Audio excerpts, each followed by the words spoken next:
میں year strikes ہو رہی ہیں اور لیبنان کے اندر جو ہے اگریشن اس وقت جو ہے وہ کیا جا رہا ہے. اسرائیل جو ہے وہ پورے ریجن میں ہر کسی کو نشانہ بنا رہا ہے بغیر کسی اکاؤنٹیبلٹی کے, اور جس کو وہ چاہتا ہے وہ اٹیک کر دیتا ہے. اور اسرائیل جو ہے وہ اپنی ہیجمنی امپوز کرنے کی کوشش کر رہا ہے. وہ ہیجمنی جس کو اس نے امپوز کرنے کی کوشش کی ہے پچھلے 2 سالوں میں, اور اتنے زیادہ لوگوں کو جو ہے وہ مار دیا صرف اس لیے کہ وہ اپنی ہیجمنی امپوز کر سکے, تو جس میں وہ پوری طرح سے فیل ہوا ہے. وہ ملٹریلی کوئی بھی اپنے گولز اچیو نہیں کر سکا ہے, اور وہ اس طرح سے یہ سارا کچھ کرنا چاہ رہا ہے.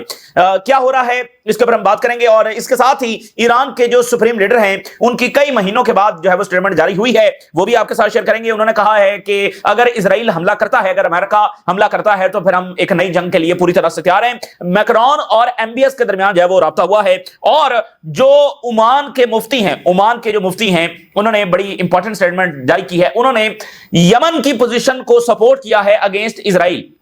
انہوں نے کہا کہ یمن نے انصار اللہ نے جو پوزیشن لی ہوئی ہے یہ بہترین پوزیشن ہے, اور ادھر امریکہ وینزویلا, لیکن اب امریکہ اور کولمبیا بھی آمنے سامنے جب آگے ہیں. امریکہ نے, ٹرمپ نے اب کولمبیا کو بھی تھریٹ کرنا شروع کر دیا ہے, اور کولمبیا کے لیے جو ایڈ جاتی تھی وہ بھی ٹرمپ نے کٹ کر دی ہے. تو یہ تمام صورتحال جب آپ کے ساتھ شیئر کریں گے علاقائی سطح کے پر بھی اور عالمی سطح کے پر بھی جو تمام واقعات ایک دوسرے کے ساتھ کنیکٹڈ ہیں وہ شیئر کریں گے. مصر کی ناظرین جو انٹیلیجنس ہے اس کی ذرا ایک سٹیٹمنٹ دیکھیے. مصر کی انٹیلیجنس یہ کہہ رہی ہے کہ امریکہ اس ایگریمنٹ کو کمپلیٹ کرنا چاہتا ہے, اس سیز فائر کو آگے بڑھانا چاہتا ہے. ایجپشین انٹیلیجنس جو ہے یہ سٹیٹمنٹ جاری کر رہی ہے. تو یہاں پر ایک بڑی assumption یہ ہے, یعنی ایک تو وہ ہے نا کہ بھائی جو امریکہ اور اسرائیل کے ارادے ہیں وہ سب کے سامنے واضح ہیں, لیکن اب ایک یہ assumption پچھلے کچھ دنوں سے یہ پائی جا رہی ہے اس سیز فائر کے بعد کہ نہیں, اس بار جو ہے امریکہ اس سیز فائر کو آگے بڑھانا چاہتا ہے. اور یہ جو اسرائیل وائلیشن کر رہا ہے, اسرائیل جو اٹیک کر رہا ہے, یہ امریکہ کی مرضی سے نہیں کر رہا, بلکہ وہ سیز فائر کو خراب کرنے کی جو کوشش کر رہا ہے. یہ ایک assumption ہے. اور اگر آپ امریکنز کے سٹیٹمنٹس دیکھیے تو وہ اسی assumption کے مطابق ہیں, جیسے جیرڈ کرشنر ہے, جیسے سٹیو وٹکوف ہے, جیسے ٹرمپ خود ہے, اس نے کہا کہ یہ سیز فائر جب چلے گا اور حماس جو ہے وہ اس میں اٹیک نہیں کر رہی. سو وہ اسی assumption کے مطابق وہ کہہ رہے ہیں کہ بھئی ہم تو اس سیز فائر جب آگے بڑھانا چاہتے ہیں, یہ اسرائیل ہے, ٹھیک ہے نا. تو عرب ملک بھی اسی assumption کو آگے بڑھا رہے ہیں کہ امریکہ چاہتا ہے, اسرائیل جو ہے وہ وائلیشن جو ہے وہ کر رہا ہے. تو یہ assumption کتنی درست ہے کتنی غلط ہے یہ تو جو ہے وقت ثابت کرے گا. لیکن کیا مثال کے طور پر اگر سیز فائر آگے بڑھتا ہے تو یہ جو اسرائیلی وائلیشنز ہیں کیا یہ بھی رکوائی جائیں گی؟ تو اگر یہ نہیں رکوائی جاتی ہیں اور اس پروسیس کو وہ پیس کا نام دے رہے ہیں یا سیز فائر کا نام دے رہے ہیں, یعنی اگر روزانہ 5, 10, 15 فلسطینی شہید ہو جائیں تو یہ سیز فائر کا ٹوٹنا نہیں ہے, تو اس کے نتیجے میں جو ہے وہ پھر کیا اچیو ہو جائے گا, یعنی 10-15 فلسطینیوں کو مار سکتا ہے, اس کو بھی سیز فائر ہی پکارا جائے گا. تو یہ معاملہ جو ہے وہ گڑبڑ ہے. تو بہرحال کافی زیادہ ڈریگ ہو چکا ہے امریکہ اسرائیل کی جنگوں میں. یا تو دیکھیں نا ایک مکمل امپلیمنٹیشن کروائی جائے, یہ کیا کہ مطلب اسرائیل کو الاؤ ہو کہ وہ 2-4 سٹرائکس کر لے تو اس کو بھی سیز فائر ہی جو ہے وہ کاؤنٹ کیا جائے گا, اور کہا جائے گا کہ دیکھیں جو فل سکیل بامبنگ تو نہیں نہ ہو رہی. تو یہ تو کوئی طریقہ کار نہیں ہے. تو اسی چیز کا زیادہ خطرہ ہے, اسی وجہ سے سب اس بات کا فیئر رکھتے ہیں, اور خود فلسطینی اس بات کو دیکھتے ہیں کہ یہ معاملہ جو ہے وہ آگے چلے گا نہیں, اور جب تک اسرائیل اور نتنیاہو موجود ہے یہاں پر کوئی پیس جو ہے وہ ہو نہیں سکتا. ابھی آپ دیکھیے جب ایجپشین انٹیلیجنس یہ کہہ رہی ہے تو خان یونس میں پھر اسرائیل نے جب اٹیک کیا ہے, اور اسرائیلی میڈیا رپورٹ کر رہا ہے کہ ہماری air force number of individuals کو اٹیک کر رہی ہے جو کہ ہماری پوز تھریٹ ٹو اسرائیل. اب یہ تو ایک اس طرح جو ہے پوز تھریٹ ٹو اسرائیل. تو اسی درمیان اسرائیلی میڈیا یہ بیان کر رہا ہے کہ کل جو رفح میں اٹیک ہوا اسرائیلی فوجی مارے گئے ہیں, اس طرح کے کئی اور اٹیکس وہ آگے آنے والے دنوں میں ہونے جا رہے ہیں. یہ اسرائیلی میڈیا کہہ رہا ہے. اگر اس طرح کے اٹیکس ہونے جا رہے ہیں جس کے پیچھے حماس نہیں ہے لیکن حملے ہونے جا رہے ہیں تو اس کا کیا مطلب ہے؟ اور پھر ہر اس طرح حملے کے بعد اسرائیل کہے گا یہ تو حماس نے اٹیک کیا ہے.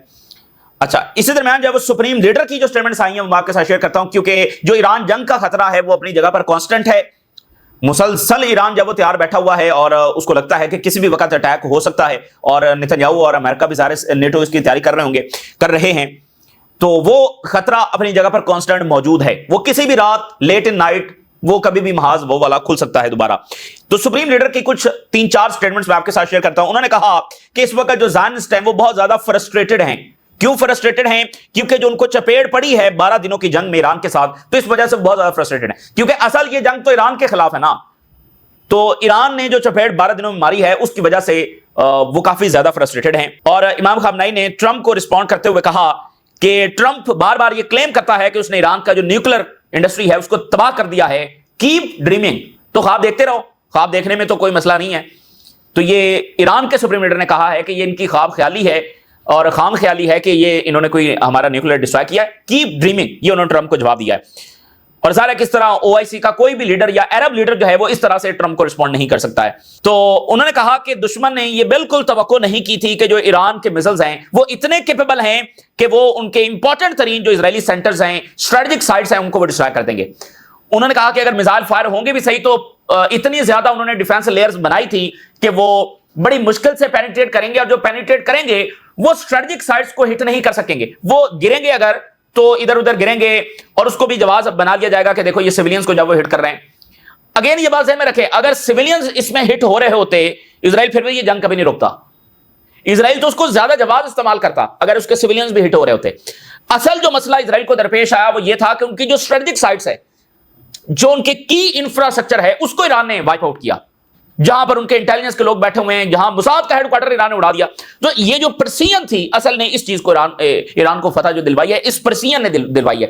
اور امریکہ اور اسرائیل اور نیٹو اور یورپ یہ کیلکولیٹ نہیں کر رہے تھے کہ ایران کے میزائل اتنے پریسائز ہو سکتے ہیں، کیونکہ اتنی پرسین صرف جدید ترین فائٹر جیٹس ہی دکھا سکتے ہیں. ایسے میزائل جن کے سامنے اتنی بڑی لیئرز ہیں اور پورا نیٹو کھڑا ہوا ہے، تو ان لیئرز میں سے گزرتے ہوئے پھر اتنا پریسائز ہونا یہ ان کی کیلکولیشن میں نہیں تھا. تو یہ وہ چیز ہے جس نے ایران کو فتح دلوائی ہے. سو ہماری فورسز جو ہیں یہ میزائل دوبارہ استعمال کریں گی اگر دوبارہ ہمارے اوپر اٹیک کیا گیا. یہ ایران کے سپریم لیڈر نے بات کی ہے، اور یہ بات بڑی امپورٹنٹ ہے. انہوں نے کہا کہ جو اصل وجہ ہے اس ریجن میں جنگوں کی اور deaths, that is the presence of America. ٹھیک ہے نا، امریکن جو پریزنس ہے اس ریجن میں وہ اصل میں ساری وجہ ہے. اس ریجن کے اندر جو جنگیں ختم نہیں ہو رہی، امریکہ یہاں پر سٹیبلٹی اور امن کے نام پر بیٹھا ہوا ہے. لیکن ایرانین سپریم لیڈر نے کہا کہ یہ بھی 57 کنٹریز میں کوئی ایسا ملک نہیں ہے جو یہ والا سٹیٹمنٹ جاری کر سکے. تو اچھا، اس میں امپورٹنٹ چیز آپ دیکھیے، یہی بنیادی اختلاف بھی ہے عربز اور ایران کا. جو بنیادی اختلاف ہے، اب آپ دیکھیے ان کے سوچنے کا زاویہ کتنا مختلف ہے. یعنی عربز جو ہیں وہ امریکہ کو اپنے لیے گارنٹر سمجھتے ہیں اپنی سٹیبلٹی کے لیے، اور ایران یہ سمجھتا ہے کہ اس ریجن میں سب سے بڑا مسئلہ ہی خود امریکہ ہے. تو بالکل اپوزٹ سائڈ کے اوپر دونوں کھڑے ہوئے ہیں. وہ ان کو گارنٹر کہہ رہے ہیں، امن کا مسیحا کہہ رہے ہیں، ایران ان کو کہہ رہا ہے کہ ان کی وجہ سے جنگوں کی اصل وجہ یہ ہے. تو یہ وہ ایک بنیادی پالیسی کا ڈفرنس ہے جس کی وجہ سے ایک اتنا بڑا، یعنی ایک بڑا ریلیشن، ڈیپ ریلیشن جو وہ قائم نہیں ہو سکتا، کیونکہ ایران کی جنگ ہی امریکہ کے خلاف ہے، وہ امریکہ کو لے کر بیٹھے ہوئے ہیں. تو کھل کر جو انہوں نے بات کی ہے. ایران کے آرمی چیف نے کہا ہے کہ ہم جو اسرائیل اور امریکہ کی موومنٹس ہیں اس کو مانیٹر کر رہے ہیں، اور ہماری آرمڈ فورسز جو وہ ہائیسٹ لیول کی ان کی ریڈینس ہے. تو صرف دیکھیں جو لاسٹ اٹیک ہوا اس میں ایران نے یہ ثابت کیا کہ وہ تیار تھا. اس نے جو سٹیٹمنٹ جاری کرتا رہا، ایران نے دکھایا کہ وہ تیار تھا، حالانکہ ان کی ٹاپ لیڈرشپ بھی شہید ہو گئی. صرف بنیادی جو مسئلہ ایران کو آیا اور اب بھی آ سکتا ہے وہ یہ ہے کہ جو اسرائیل کا حملہ ہے، آپ نے نوٹ کیا ہوگا جو لیبنن کے ساتھ بھی جنگ ہوئی تو وہ اساسینیشن کے ساتھ شروع ہوئی. ایران کی جو جنگ ہے وہ بھی اساسینیشن کے ساتھ شروع ہوئی. تو یہ اسرائیل کا ایک انتہائی بروٹل وے ہے کہ اس کی جنگ جب وہ اساسینیشن سے شروع ہوتی ہے، تو ہر بار وہ نئے نئے طریقے استعمال کرتے ہیں اساسینیشن کے لیے. تو یہ ایران کے لیے سب سے بڑا چیلنج ہوگا. لاسٹ ٹائم بھی انہوں نے دکھایا کہ صرف 24-48 گھنٹوں کے اندر جو ہی ان کمانڈز کے اوپر نئے لوگ آ گئے تو فوری انہوں نے کیسے رسپونڈ کیا. تو دھچکا صرف جو ان کو لگا اس اساسینیشن کا لگا. تو اب بھی اسرائیل جو اٹیک کرے گا اس کا آغاز اساسینیشن سے ہوگا. تو ان سے بچنے کے لیے ایران کتنا تیار ہے یہ بہرحال اب انہوں نے دکھانا ہے. تو دوسری طرف رشیا کی بڑی انٹرسٹنگ سٹیٹمنٹ جاری ہوئی، یعنی ایک طرف ایران کی یہ سٹیٹمنٹ آ رہی ہے، رشیا کی بڑی انٹرسٹنگ سٹیٹمنٹ جاری ہوئی ہے. رشیا نے یہ کہا ہے کہ ایران ہمارا پارٹنر ہے اور ہم تمام فیلڈز کے اندر ایران کے ساتھ کوآپریشن بڑھانے کے لیے تیار ہیں. یہ رشیا کی، Iran is a partner to us and we are ready to expand cooperation in all fields. تمام فیلڈز کے اندر ایران کے ساتھ کوآپریشن بڑھانے کے لیے ہم اس وقت پوری طرح سے تیار ہیں. تو رشیا، چائنا اور ایران یہ قریب آ رہے ہیں اور ادھر ایک جنگ کی تیاری مسلسل ہو رہی ہے. اب جو خود امریکہ کے اندر تحریک جاری ہے، جو ایران نے رسپونڈ کیا جس انداز کے اندر، اس میں امریکہ کے لیے کتنا آسان ہوگا یہ جنگ کرنا، کتنا مشکل ہوگا، اور اس کا نتیجہ امریکہ کے حق میں نکلے گا یا نہیں، ان کے گولز کے مطابق نکلے گا یا نہیں، یہ ایک بات کی بات ہے. لیکن ایران تیار بیٹھا ہوا اور اس کو کسی کے اوپر جو ٹرسٹ نہیں ہے. یمن سے دلچسپ ایک دو خبریں ہیں. ایک تو یہ ہے، اسرائیلی میڈیا نے یہ رپورٹ کیا ہے کہ یمن میں ایک مسٹیریس رن وے بنایا گیا ہے. بھئی وہاں پر تو کوئی کسی کے پاس جنگی طیارے نہیں ہیں تو رن وے کا کوئی سوال ہی پیدا نہیں ہوتا. تو اسرائیلی میڈیا بتا رہا ہے کہ ایک مسٹیریس رن وے بنایا گیا، اور وہ بھی ایک ولکانو آئی لینڈ کے اوپر، بالکل اوپر جا کر جو ہے نا بنایا گیا ہے. اور اس کو پھر ٹائمز آف اسرائیل نے ایسے لکھا ہے، اس نے کہا ہے کہ mysterious runway built on Yemen island likely by anti Houthi forces. یہ یمن کے خلاف جنگ کی تیاری وہاں پر ہو رہی ہے. یہ اب اسرائیل میڈیا کہہ رہا ہے ہو سکتا ہے نہیں ہو سکتا، لیکن یہ رن وے تو وہاں پر بنا ہے. اور ٹائمز آف اسرائیل کہہ رہا ہے کہ یہ ہو سکتا ہے یو ای نے بنایا ہو.